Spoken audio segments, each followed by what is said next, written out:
ఓం నమో భగవతే శ్రీ రమణాయ. చాలా సంతోషం నాయన. మహర్షుల వారు మౌనం మౌనం మౌనం అంటూ చాలా పటిష్టంగా వచ్చిన వాళ్ళందరికీ చెప్పడం జరిగింది. ఆదిశంకరులు కూడా మౌన వ్యాఖ్యాన ప్రకటితం పరబ్రహ్మతత్వం యువానాం అంటూ పరబ్రహ్మను గురించి చెప్పాలి అంటే ఒక్క మౌనముతోనే అది సాధ్యమని చెప్పినటువంటి మహనీయుడు ఆదిశంకరులు. ఇక్కడ సామాన్యంగా మనం ద్వైతంలో ఏమనుకుంటాం? పళ్ళు మానుకుని కూర్చోవటము, మాట్లాడకుండా కూర్చోవటము, చేతులు కట్టుకుని రాయిలా నిలిచి ఉండటము, అది మౌనం కాదు. చూడకుండా కూర్చోవటము కాదు కాదు. మౌనం చెప్పుకోవటానికి చక్షు మౌనమని, వాక్ మౌనమని, మానసిక మౌనమని, ఇట్లా వృత్తిరాహిత్యమైన ఇంద్రియ వ్యాపారములు మనం సామాన్యంగా మౌనం కిందకి అనుకుంటాం. అది కాదు. మరి అది కాకపోతే మనకి ఎట్లా అర్థమవుతుంది? నోరు మూసుకున్నంత మాత్రాన అది మౌనం ఎలా అవుతుంది? నీ సహజత్వము నిత్య ప్రసంగమాయే. It is an eloquent speech. నేను ఉన్నాను అన్న అహంస్ఫురణ కలిగి నిరంతరము అది తనకు తానుగా ప్రకాశిస్తున్న స్థితి మరి మౌనమేగా. సృష్టి లేదుగా, ద్వైతము లేదుగా అక్కడ. కాబట్టి మౌనాన్ని ఏ విధంగా వర్ణిస్తావు నీవు? ఈ మనస్సుకి, ఈ చంచలమైన అహంకారానికి మూలము తెలియదు, మౌనం అంటే ఏంటో తెలియదు. ఈ రెండు కూడా ఆపోజిట్స్. అహంకారము చీకటైతే అహంస్ఫురణ వెలుగు లాంటిది. చీకటి వెలుగులు కలవు కదా. ఒకటే నేను ఉంటున్న సంగతి మనం ఎన్నోసార్లు చెప్పుకున్నాం. ఆ నేను అహంస్ఫురణ మాత్రమే. మీరు అనుకోవచ్చు, ఉన్నదే అహంకారం నేను కదా, అహంస్ఫురణ నాకు తెలియకపోతే ఇదే కదా ఉన్నది అని నువ్వు అనుకోవచ్చు. సరే, కాసేపు నీ మాటే ఒప్పుకుంటాను, ఉన్నదనే అనుకుందాం. మరి నువ్వు నిద్రపోయేటప్పుడు ఈ మనస్సు ఏమైంది? అహంకారం ఏమైంది? వ్యక్తిత్వం ఏమైంది? పరిమితత్వం ఏమైంది? దేహాదులు ఏమైనాయి? సంసారం ఏమైంది? అవస్థలు ఏమైంది? వాటి సంగతి ఎప్పుడైనా నువ్వు విచారించావా? మరి లేని దానికి ఉనికి ఎక్కడుంది? ఉన్నది పోదు, లేనిది రాదు. అహంకారం ఆది నుంచి కూడా తృణీకరించబడింది. ఇంత చెప్పినా నీకు అర్థం కాలేదంటావు. నిజమే. నీ సహజ స్థితి, మౌన స్థితి, జ్ఞానమయ స్థితి, తురీయ స్థితి, ఉన్నానన్న ఎరుక స్థితి మనోవాక్కులకు అతీతమైంది. అంతేకాదు, అవస్థాత్రయములకి అతీతమైంది, ద్వైత స్థితికి అతీతమైంది. అప్పుడప్పుడు దాన్ని అద్వైతం అని చెప్పుకుంటారు.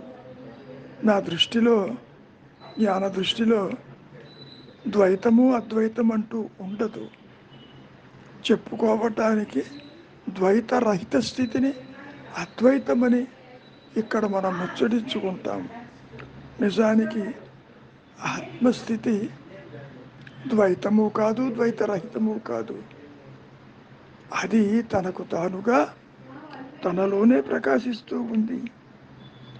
నువ్వు అనొచ్చు, నాకు ఏ విధంగా నా స్వరూపం లభిస్తుంది అంటే దాని అర్థం ఇంతవరకు లేదు, కొత్తగా వస్తుందేమో అన్న భావనతో ఎప్పుడు నాకు లభిస్తుంది అని అడగటం సహజంగా ప్రతి ఒక్కరిలోనూ ఉంటుంది. ఈ సందర్భంలో మహర్షులు వారు ఒక చిన్న సూచన చేశారు. అదేమిటంటే, నీవు ఒక విషయాన్ని చాలా గాఢంగా నమ్ముతావు, తలపులు వస్తాయి నీకు. ఆ తలపుల యొక్క మూలాన్ని జాడతీయి. అసలు ముందు తలపులు అంటే ఏమిటో చూడు. ఏమీ ఉండదు, ఉన్నది ఆత్మే ఉంటుంది. అట్టి చిత్త ఏకాగ్రత వల్ల నీకు మౌనము సిద్ధిస్తుంది సుమా. అంటే అహంకారాన్ని అట్టిపెట్టి ఆత్మ ప్రకాశించదు, ఈ వ్యక్తిత్వాన్ని మట్టు పెడుతుంది. ఆ మౌన స్థితిలో, ఆత్మస్థితిలో రెండు లేను లేవని ఎన్నోసార్లు చెప్పుకున్నాం మనం. ఒక నేను ఇంకో నేనుని తెలుసుకోవటం జరగదు. ఉన్న నేను జ్ఞానమయం, అంటే తన ఉనికిని తానుగా జ్ఞాన వృత్తి చేత అది గుర్తించగలిగిన సామర్థ్యము ఒక్క ఆత్మకే ఉంది. ఈ సృష్టిలో ఏ ఒక్క వస్తువుకి లేదు. పరిశీలించండి, మీకే తెలుస్తుంది. దేహం ఉన్నట్టు దేహం చెప్పిందా? సంసారం చెప్పిందా? సూర్య చంద్రాదులు చెప్పారా? జగత్తు చెప్పిందా? ఇతరులు చెప్పారా? నీవు గుర్తిస్తున్నావు. ఆ గుర్తించే నేను ఉందేమో చూడు. అదే నేనెవరన్న విచారం. ఎప్పుడైతే ఈ విచారము, అంతర్ముఖము సహజమవుతుందో అక్కడ నీకు నిశ్శబ్దమే నెలకొంటుంది. మనస్సును అక్కడ నీవు పూర్తిగా వశం చేసుకోవటం జరుగుతుంది. దాన్నే మనం ధ్యానం అంటాం. ధ్యానము అంటే నీవేదో ఒక నామాన్ని, రూపాన్ని, ఏదో ఒక ఆకారాన్ని పెట్టుకుని జపించటం కాదు ధ్యానము. అందులో meditator, meditation, object of meditation ఉంటుంది కదా. త్రిపుటి లేని నీ సహజ స్థితే ధ్యానం. ఇది ఒక రకంగా మింగుడు పడదు. అది నేను ఉన్నాను అనేటువంటి అహం స్ఫురణ చాలా గాఢమైనటువంటి అజపం చేస్తున్న ధ్యానం. అది జపము కాని జపము. నీవు ధ్యానం చేస్తే ఏమవుతుందో తెలుసా? ఆ సహజ స్థితికి అడ్డుగా ఉంటావు. నీ ప్రయత్నమే అడ్డను, నీ ఆలోచనే అడ్డు. నీవు ఎన్ని కర్మలు ఆచరించినా అవన్నీ కూడా నీ స్వరూప జ్ఞానానికి, ప్రకాశిస్తున్న నీకు తెలియని స్థితికి మరి విఘాతం కలిగిస్తుంది కదా. కనుక నీవు చెయ్యవలసింది అంతర్ముఖంగా నీవెవరివో నీవే విచారం చెయ్యాలి. నేను నీకు చెప్పి ప్రయోజనం లేదు. నా అనుభవం ఇదని చెప్పినా నీకు అది రాదు. ఎందుకని? మాటలకు అందదు. సూచించటం వరకే నీవేది కాదు, అంతవరకే. నీవు అనుకోవచ్చు, ఊరికే కూర్చుంటే ఈ లోక వ్యవహారము, నిత్య జీవితంలో చేయవలసిన కర్మకాండలు, పూజలు, పునస్కారాలు, మరి చేయవలసిన పనులు ఎన్నో ఉంటాయిగా, వాటి గతి ఏమిటి అని అడుగుతున్నావు.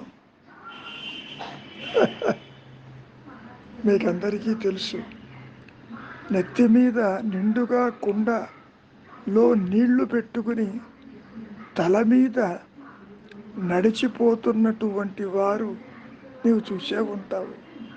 ఒక్క బొట్టు కూడా కింద పడదు. వారు నడుస్తున్నా, చేతిలో ఏదో పని ఉన్నా, పిల్లలు సంకలో ఉన్నా, కదులుతున్నా, మరి ఒక్క బొట్టు కూడా బయటపడదు కదా. వాడి ధ్యానము కడవ మీదే ఉంటుంది, పనులు సాగిపోతూ ఉంటాయి. అట్లాగే కర్మల్లో ప్రవృత్తుడైనటువంటి సత్యమెరిగిన యోగి కాసేపు జ్ఞానని కూడా అందాం.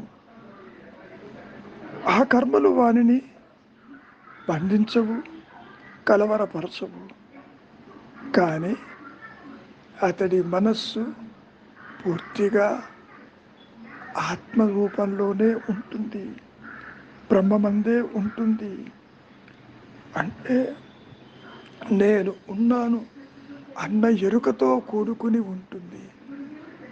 అది వచ్చిపోయేది కాదు, కనపడిపోయేది కాదు. అది శాశ్వతమైనటువంటి బ్రహ్మ పదమని చెప్పుకోవచ్చు. అదే తురీయము, అదే అనంతము, అదే ఏకము. ఈ మనిషి యొక్క పుట్టుక ఈ మాయలో ఎందుకు వచ్చింది అంటే నీ సహజత్వాన్ని గుర్తించటానికి. శిశువుగా జన్మించక తప్పదన్నారు మహర్షుల వారు. అజ్ఞానం అనేది లేనిది ఉన్నట్టుగా కనపడాలి. విచారిస్తే అది లేదు, ఉన్నది ఆత్మేను, అహంస్ఫురణేను అని నీవు ఎప్పుడైతే ఆత్మగా గుర్తిస్తావో మరి నీకు జననం ఎక్కడా, మరణం ఎక్కడా, పునర్జన్మ ఎక్కడా, ఉత్తర జన్మలు ఎక్కడా, బంధం ఎక్కడా, మోక్షం ఎక్కడా. కాబట్టి నాయన ఉన్నదే ముక్త స్థితి, లేనిది సృష్టి. ఇది నా అనుభవం అని ఎన్నిసార్లు చెప్పినా ఈ మాయలో ఎవరికి అందించేది కాదు. ఎవరికి వారు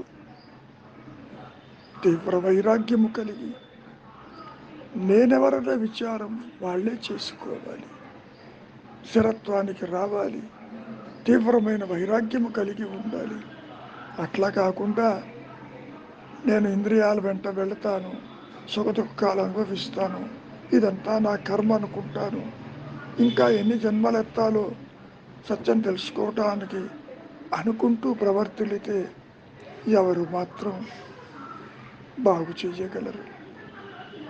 కనుక విచారించండి. మౌనమే నీ సహజత్వం.